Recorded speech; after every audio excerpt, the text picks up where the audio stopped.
Palakpak pa more, guys! Yun po, magtanong na tayo. Cute niya, no?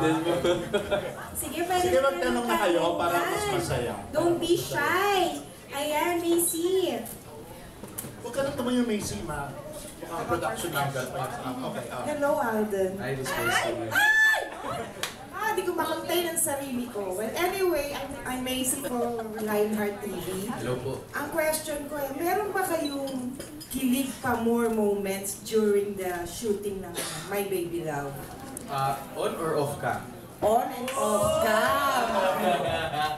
Well, marami naman po, I mean, sa movie itself, marami po talagang kilig scenes. Kahit ako po mismo, tuwan-tuwa po ako dun sa writer nung pelikula kasi ang galing po ng lines, ng batuhan ng lines at the same time. Saka kami naman po ni Maine, pag nagtatrabaho po kami sa My Baby Love, yan nakikita po kami ni Direk, palabiro po kami parehas. So we make every shoot dates live through that po. Any new discovery sa isa't isa? Well, makulit. Parehas po kami makulit. Yung kulit level namin nagja-jive, which makes us more comfortable to work with each other. At saka, parehas po kaming serious sa trabaho. So, yun po. Thank you. Okay, next question. Good afternoon for Direk. So, na rin po kayo ng Metro Manila Film Fest. Ano po yung kakaibang may offer nyo sa My Bebe Lab na wala pa sa ibang film fest entries nyo?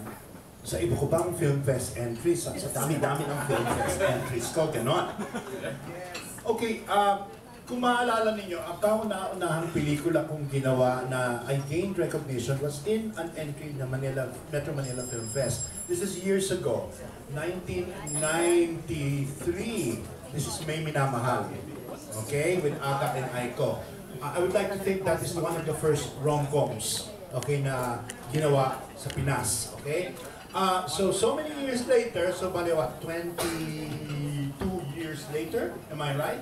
I'm doing something like this, which is, sinasabi ko, it's that the hand of God came in. Because what eventually happened in this movie was not something we planned before on the offset. Everything just fell in place. Okay, what makes it different? Well, a lot. Number one is we are packaging a completely different Vic Soto. Okay, this is not an enteng Vic Soto. This is a sophisticated, handsome, gentleman, rich, tasteful Vic Soto who he really is. Okay? Secondly, this is the chance for Ai to reclaim the throne that people say was taken away from her as the comedy queen. Okay? And thirdly, they're not just a love team, they're a phenomenon. They're a social phenomenon. And, okay, magprangkahan na tayo. Wala akong inaasam na nomination sa Urian. Okay? Wala akong inaasam na halikan ako ng mga critics. Ang inaasam ko lang ay paligayahin ng napakaraming tao sa dapat na hindi iniinsulto ang kanilang katalinuhan.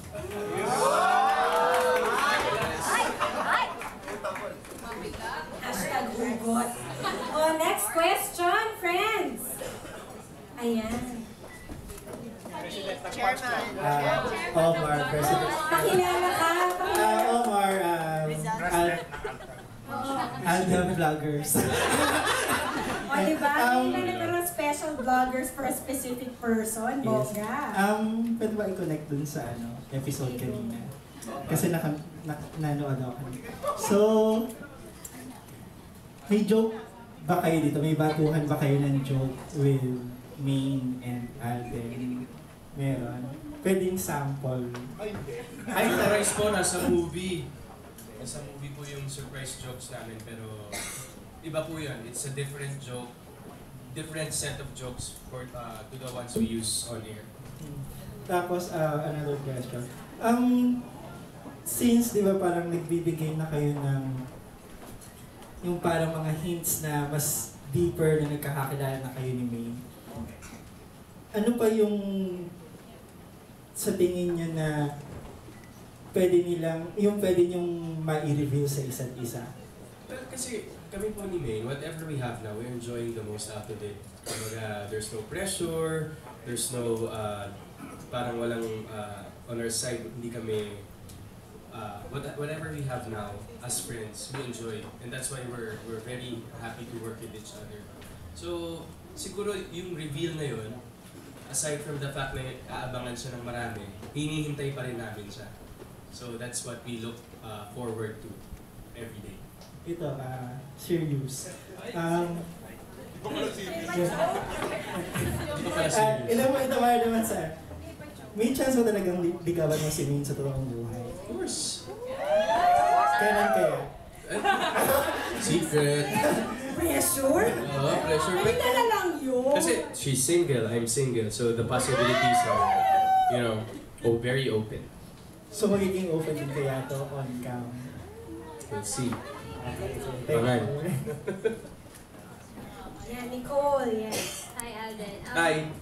Coming from his question, alam mo naman maraming nag-admire ngayon kay May. Would you allow someone to court her just in case hindi pa kayo? Sa dami naman nag-admire sa kanya. Babakuran mo na ba siya agad? Or would you allow na parang meron kang maging mga katunggali? Well, kasi this is a free country naman. And, parang it's up to her to decide. I have no right to parang restrain her from what she wants to do. Pero as of now, parang huwag na lang muna yung mga dyan. Huwag na muna kayong relax lang kayo. Pwede sumabat ni Gold. Yes po. Hindi ba mas masaya kung may challenge? Hindi ba? Nag-triangle ba ito? You should worry kapag nililigaw ang babae kung hindi pinapansin ng iba. Hindi ba? Exactly. Oh, yun. Well, I'm up for that challenge. Ay, sino kaya magcha-challenge? Yun ang tanong. Sino ang worthy mag-challenge kay Frank? Hindi ka ba natatakot na just in case may maging challenger ka nga, mapunta siya sa iba? Well, again, that boils down to it's up to her to decide kung what she'll do with her life. Of course, I'm just here to support her. But wala po sa akin yung decision. But of course, hindi ka naman basta-basta bibigay lang. Of course na. Yes! Thank you! Thank you May po. love story